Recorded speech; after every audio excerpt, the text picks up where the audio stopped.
Bonjour esprit curieux, bienvenue dans cette plongée profonde au cœur des zones d'ombre de notre vie numérique. Aujourd'hui, nous allons démonter une idée que nous avons tous acceptée sans la remettre en question. Une idée qui pourrait être en train de saboter lentement notre paix mentale et notre capacité à penser clairement.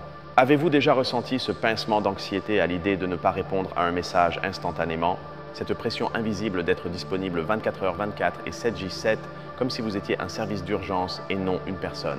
Vous n'êtes pas seul, c'est un sentiment collectif qui nous ronge. Ce piège moderne, nous l'appelons la tyrannie de la disponibilité permanente. C'est l'attente, à la fois sociale et auto-imposée, que nous devions être accessibles à tout moment via n'importe quelle plateforme. Une promesse de connexion qui s'est transformée en une condamnation à l'interruption perpétuelle. Pensez-y un instant. Ce n'est pas seulement le patron qui vous écrit en dehors des heures de travail. C'est le groupe d'amis, la famille, les notifications des réseaux sociaux. Chacune est un petit coup à la porte de votre esprit, une interruption qui fragmente votre attention et vous prive de votre capacité à une concentration profonde. Au début, cela ressemblait à un super pouvoir. Nous pouvions travailler de n'importe où, rester connectés avec des êtres chers éloignés. Mais à quel moment le service est-il devenu servitude? Quand avons-nous franchi la ligne invisible qui sépare l'utilité de l'oppression numérique? La racine du problème est neurologique. Chaque notification, chaque message auquel on répond, nous donne une petite décharge de dopamine, un neurotransmetteur associé au plaisir et à la récompense. Notre cerveau, dans sa quête de gratification, devient dépendant de ces interruptions constantes. Ainsi, sans nous en rendre compte, nous entraînons notre cerveau à désirer la distraction. La capacité au travail profond, un concept de l'auteur Cal Newport qui désigne la capacité à se concentrer sans distraction sur une tâche cognitivement exigeante, s'évapore complètement. Ce qui nous reste, c'est une attention fragmentée. Nous sautons d'une tâche à l'autre, d'un chat à l'autre, sans approfondir quoi que ce soit. Cela ne réduit pas seulement la qualité de notre travail, mais nous laisse dans un état constant d'agitation mentale, incapable de retrouver le calme. Des sociologues de plusieurs universités européennes l'appellent déjà la grande défocalisation. Ils avertissent que nous sommes en train de former une génération qui pourrait être incapable de la réflexion soutenue nécessaire à l'innovation, à l'art et à la pensée critique complexe. Cette culture de la disponibilité efface complètement les frontières entre la vie professionnelle et la vie personnelle. Le foyer n'est plus un sanctuaire de repos. Il devient un autre bureau, un autre nœud du réseau, où nous devons être toujours actifs, toujours prêts à répondre et à réagir. Le résultat est un phénomène que les psychologues connaissent très bien, l'épuisement professionnel ou burn-out. Ce n'est pas seulement de la fatigue, c'est un état d'épuisement émotionnel, physique et mental, causé par un stress excessif et prolongé. C'est avoir le sentiment de n'avoir plus rien à donner. Et avec le burn-out vient sa compagne inséparable, l'anxiété. L'attente d'être toujours disponible crée un courant souterrain de nervosité. Et si je rate quelque chose d'important? Et si je ne réponds pas assez vite? C'est une forme de surveillance auto-imposée. Des recherches récentes en neurosciences, utilisant des scanners cérébraux, montrent que cette hyperconnexion maintient notre amygdale, le centre de la peur du cerveau, dans un état d'alerte constant. Littéralement, nous vivons dans un mode de lutte ou de fuite latent et perpétuel. Cet état d'alerte chronique affecte directement la qualité de notre sommeil. Comment le cerveau peut-il entrer dans les phases de sommeil profond et réparateur s'il est conditionné à se réveiller à chaque vibration, à chaque scintillement de l'écran dans l'obscurité de la pièce? Le manque de sommeil, à son tour, exacerbe l'anxiété et réduit notre capacité à gérer le stress. Cela devient un cercle vicieux. Nous sommes trop anxieux pour dormir et nous sommes trop fatigués pour faire face à la source de notre anxiété. D'un point de vue philosophique, le problème est encore plus profond. Nous perdons notre autonomie. En cédant à l'attente de disponibilité immédiate, nous permettons aux agendas des autres de dicter le rythme et l'orientation de notre propre vie et de nos pensées. Nous cessons d'être les auteurs de nos journées pour devenir de simples réacteurs aux stimuli externes. Nous nous transformons en ce que le penseur Byung-Chul Han, un philosophe sud-coréen, pourrait décrire comme des sujets de performance, optimisés pour l'efficacité du réseau, non pour l'épanouissement humain. Nous perdons l'espace pour l'ennui. Et même si cela semble étrange, l'ennui est crucial. C'est dans ces moments d'apparente inactivité mentale qu'émerge la créativité, l'introspection et les idées les plus originales. C'est la toile vierge de l'esprit. En remplissant chaque seconde d'une interaction, d'une notification ou d'un défilement d'écran, nous asphaltions cette toile fertile. Nous nous volons l'opportunité de nous connecter avec nos propres pensées, avec notre monde intérieur. La paradoxe est immense. Dans notre quête d'être plus connectés aux autres, nous nous déconnectons de la personne la plus importante, nous-mêmes. la communication devient vaste mais superficielle. Nous connaissons les avatars mais pas les âmes. Cette érosion du moi a des conséquences sociales. Si personne n'a le temps pour la réflexion profonde, qui affrontera les problèmes complexes de notre société? Qui aura la capacité d'attention nécessaire pour lire un livre qui remet en question ses croyances? La culture de la disponibilité immédiate favorise également l'impatience. Nous nous habituons aux réponses instantanées, à des solutions rapides. Cela se traduit par une moindre tolérance aux processus lents qui sont la base de l'apprentissage réel, des relations significatives et du changement social durable. Maintenant, voici la partie la plus inquiétante. Cette situation n'est pas un accident. Ce n'est pas un simple effet secondaire indésirable du progrès technologique. Pour de nombreux systèmes économiques et de pouvoir, notre distraction et notre disponibilité sont des fonctionnalités, pas des bugs. Une population distraite est plus facile à influencer. Une population qui recherche la gratification instantanée est un marché de consommation parfait. Une main-d'œuvre qui ne déconnecte jamais est, en théorie, plus productive, même si la réalité est l'épuisement. L'économie de l'attention est le modèle économique de nombreuses grandes plateformes mondiales. Votre attention est le produit qu'elles vendent aux annonceurs. Par conséquent, le système est conçu pour la capturer et la retenir par tous les moyens nécessaires. On nous fait croire que la flexibilité d'être toujours connecté est un avantage pour nous. Mais en réalité, cela bénéficie souvent davantage aux structures qui exigent notre productivité constante ou notre consommation incessante. C'est un transfert de pouvoir subtil mais implacable. La tyrannie, alors, n'est pas seulement la technologie en soi. La vraie tyrannie est l'idéologie qui l'accompagne. La croyance qu'être occupé est synonyme d'être important et qu'être disponible est une vertu morale plutôt qu'une vulnérabilité. Nous avons intériorisé cette tyrannie. Nous nous sentons coupables de prendre une pause, de ne pas répondre immédiatement. Patrons et collègues deviennent les gardiens de cette prison invisible. Mais souvent, le geôlier le plus cruel, c'est nous-mêmes. Alors, sommes-nous condamnés à vivre dans cette cage d'interruption perpétuelle? Pas nécessairement. La première étape, et la plus puissante, est de prendre conscience. Comprendre que notre temps et notre attention sont les ressources les plus précieuses que nous possédons. Récupérer notre attention est un acte de rébellion. C'est une déclaration que notre esprit n'est pas un espace public ouvert à toute heure. C'est un sanctuaire privé qui mérite d'être protégé de l'intrusion constante du monde numérique. Nous pouvons commencer par de petits changements. Établir des horaires clairs pour consulter les emails et les messages. Communiquer aux autres nos limites de disponibilité. Il ne s'agit pas d'être inaccessible, il s'agit d'être intentionnel dans notre connexion. Une pratique très utile est de désigner des zones sans technologie dans notre foyer, comme la chambre à coucher ou la table à manger. Des espaces sacrés où la conversation en face à face et le repos mental ont la priorité sur tout écran brillant. Nous pouvons aussi utiliser la technologie contre nous. Désactiver la grande majorité des notifications. Ne gardez que celles qui sont vraiment urgentes. Chaque notification silencieuse est un petit morceau de souveraineté mentale que nous récupérons. Adopter des périodes de désintoxication numérique peut être incroyablement révélateur. Une journée ou même quelques heures, sans écran, peut nous rappeler ce que le monde ressent sans filtre et sans interruption. Cela peut reconnecter notre cerveau à un rythme plus naturel. Au niveau collectif, nous avons besoin d'un changement de culture. Encourager dans nos lieux de travail et nos cercles sociaux l'idée que le temps de déconnexion n'est pas de la paresse, mais une partie essentielle du processus créatif et du bien-être humain. Nous devons normaliser le droit à la déconnexion, un concept qui est déjà loi dans certains pays européens. L'attente de disponibilité en dehors des heures de travail doit être considérée pour ce qu'elle est, une invasion de notre temps personnel. Rappelons-nous que les outils que nous utilisons ne doivent pas nous utiliser. Un marteau ne dicte pas au charpentier qu'en frapper un clou. Nous devons être les maîtres de notre technologie, non ses serviteurs anxieux et épuisés. La prochaine fois que vous ressentirez l'urgence de répondre immédiatement, faites une pause. Respirez. Demandez-vous si c'est vraiment urgent ou si c'est juste la tyrannie de la disponibilité qui vous chuchote à l'oreille. La plupart du temps, la réponse peut attendre. Protéger votre concentration n'est pas égoïste. C'est un acte de générosité. Cela vous permet d'offrir au monde la meilleure version de vous-même, une version attentive, créative et présente, plutôt qu'une version fragmentée et perpétuellement distraite. Le silence et la solitude ne sont pas des vides à remplir de bruit numérique. Ce sont des espaces essentiels pour traiter nos pensées, consolider nos souvenirs et nous connaître à un niveau plus profond. La peur de manquer quelque chose, connue sous le nom de FOMO, est une illusion. La vérité est qu'à force de constamment vérifier, nous manquons l'essentiel, la vie qui se déroule juste devant nous, sans écran interposé. Cette culture affecte même nos relations les plus intimes. Le terme « phubbing », qui signifie ignorer quelqu'un en regardant son téléphone, est un symptôme de cette maladie. Nous offrons notre présence physique, mais notre attention est ailleurs. Cette attention divisée dévalorise l'interaction humaine. Elle envoie à l'autre personne le message qu'elle n'est pas aussi importante que le monde potentiel qui existe à l'intérieur de notre appareil. C'est une forme subtile mais douloureuse d'invalidation. Pensez-y de cette façon, votre attention est une monnaie.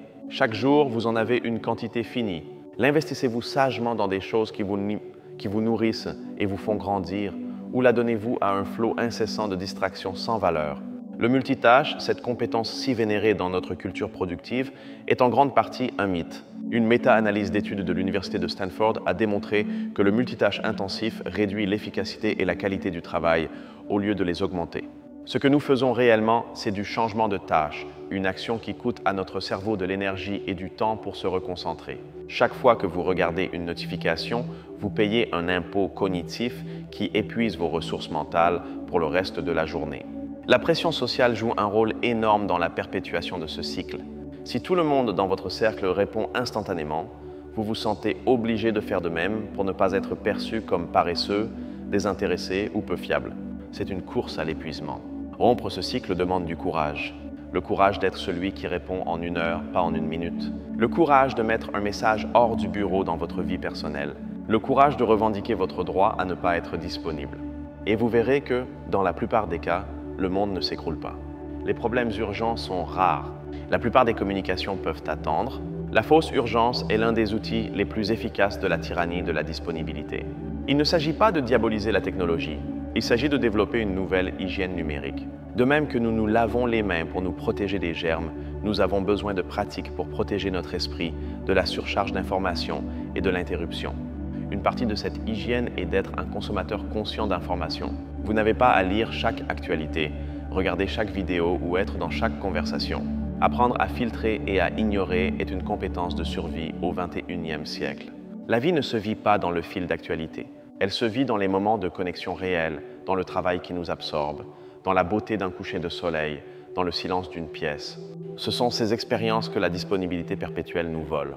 Le temps est la matière première de la vie, et notre attention est le ciseau avec lequel nous sculptons ce temps. Si nous permettons à d'autres de contrôler ce ciseau, nous ne sculpterons pas notre vie, mais une vie que d'autres ont conçue pour nous. Cette tyrannie nous promet l'efficacité, mais nous livre une agitation superficielle. Elle nous promet la connexion, mais nous livre un isolement subtil. Elle nous promet la flexibilité, mais nous enchaîne à un écran de manière invisible. C'est une forme de contrôle si efficace parce qu'elle est volontaire. Nous l'avons embrassée comme un symbole de modernité et de progrès. Mais il est temps de remettre en question ce récit et de raconter une nouvelle histoire. Une histoire dans laquelle la valeur ne se mesure pas à la rapidité de notre réponse, mais à la profondeur de notre pensée. Une histoire dans laquelle la déconnexion est vue comme un outil vital pour la recharge et la créativité. La prochaine génération nous observera. Leur enseignerons-nous que la valeur humaine réside dans le fait d'être un répéteur de signaux rapides et efficaces? Ou leur montrerons-nous que la véritable essence de l'être humain est de créer, connecter et contempler en paix? Ne sous-estimez pas le pouvoir d'un seul acte de résistance. Éteindre le téléphone pendant le dîner. Le laisser à la maison pour une promenade.